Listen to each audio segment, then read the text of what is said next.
Hello friends, मैं संजू और आप सबका एक बार फिर से स्वागत करता हूँ। लेक्चर नंबर 12 है। अपने लेक्चर नंबर 11 में देखा होगा, हमने आपको खंड काव्य के बारे में बताया था। लेक्चर नंबर 10 में महाकाव्य के बारे में बताया था। आज दोनों में अंतर हम लोग देखेंगे जो कि आपके पेपर में आया करता है। ठीक है, ये प्रबंध ही अभी चल रहा है हमारा। ठीक है, महाकाव्य और खंड काव्य में अंतर। हम छोटे छोटे वीडियो जो ला रहे हैं ताकि आपको जिस चीज़ की ज़रूरत हो वही चीज़ आप देखें। सही है ना? बिल्कुल, क्योंकि हम अगर एक एक घंटे बना देंगे, आप उसमें ढूंढते रहेंगे कौन कहाँ दिया गया है, तो आप परेशान होंगे। पेपर के टाइम पे हम परेशान आपको करना नहीं चाहते।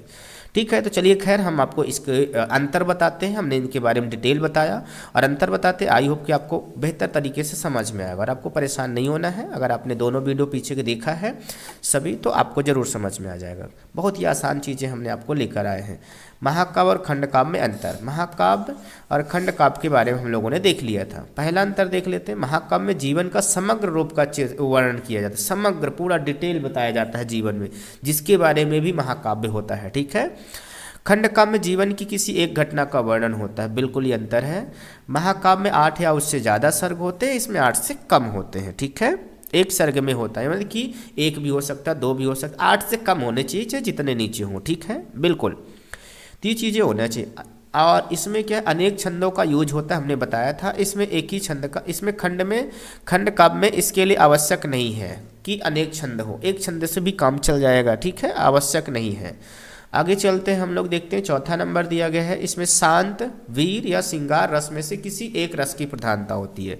हमने बताया था पहला नंबर शांत, दूसरा वीर, तीसरा श्रृंगार में से किसी एक रस की प्रधानता हो। इसमें श्रृंगार और करुण में से किसी एक की प्रधानता होगी। तो देखो करुण इसमें आ गया, इसमें श्रृंगार है। सही है ना? शांत और वीर था, तो इनमें से किसी एक की प्रधानता होगी। समझ गए?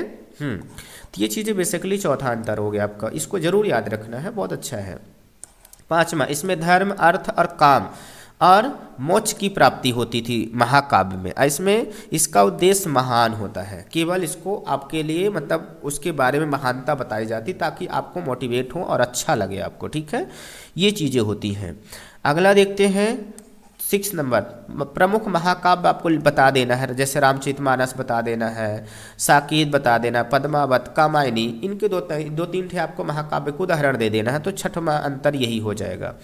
प्रमुख खंड काव्य जैसे पंचवटी, जयद्रथ वध, सुदामा चरित, ये जो आपको मेन है इनको आपको बता देना है। ठीक है, तो ये आपका छठवां। देखो कितना 6 है, लेकिन पता नहीं चला कितना आसान है। सही है ना? तो बहुत ही सरल है। आपके पेपर में ज़्यादा से ज़्यादा 3 या 4 आते हैं, तो 6 याद रखोगे तो 4 आसानी से आप लिख पाओगे। सही है ना? तो बिल्कुल ये बहुत ही आसान है। छठवें अंतर में आपको उनके उदाहरण दे देना है। पांचवें में आप देख रहे हो धर्म, अर्थ, काम और मोक्ष की प्राप्ति होती है, इसका उद्देश्य महान होता है।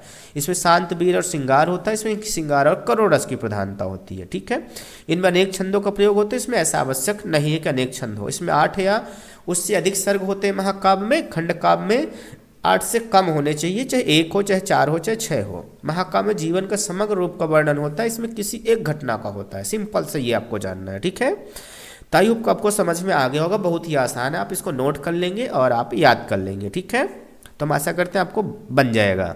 तो अगर आपको पसंद आया है तो आप कमेंट करके ज़रूर बताएं कि आपको पसंद आया है, और लाइक करके अटेंडेंस अपना ज़रूर दे दें।